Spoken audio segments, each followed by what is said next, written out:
Everyone, civil engineering plan drawing আপনার বুঝতে হলে অবশ্যই সেকশন নলেজ থাকতে হবে।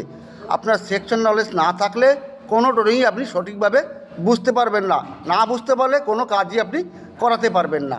মোবাইল স্ক্রিনের উপরে যে ড্রয়িংটি আছে এটি আপনার র্যাপ্টের ড্রয়িং। এই র্যাপ্টের শুধু দেখুন প্ল্যান ড্রয়িংয়ে কী আছে, লম্বা 23 মিটার, চওড়া 3 মিটার, কিন্তু এর ভিতরে কি হবে কিছুই বোঝা যাচ্ছে না। এখানে দেখুন দুটো সেকশন কাটা আছে, 7-7 আর 8-8।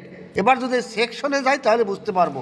দেখুন এখানে সেকশন 7-7, এই 7-7 সেকশনে কি বুঝতে পারবো, দেখুন এটি র্যাপ্টের থিকনেস আছে 500 mm। র্যাপ্টের স্টিল দেখুন 16 ডায়া @125 সেন্টার, আর ডিস্ট্রিবিউশন 12 ডায়া 250 সেন্টার। এটি অলের রড, অলের হাইট দেওয়া আছে, র্যাপ্টের হাইট দেওয়া আছে, সব কিছু এখানে পেয়ে যাবেন। কন্টিনিউ নোটিফিকেশনের জন্য চ্যানেলটিকে সাবস্ক্রাইব করবেন। ধন্যবাদ, সকলে ভালো থাকবেন, অল দ্য বেস্ট।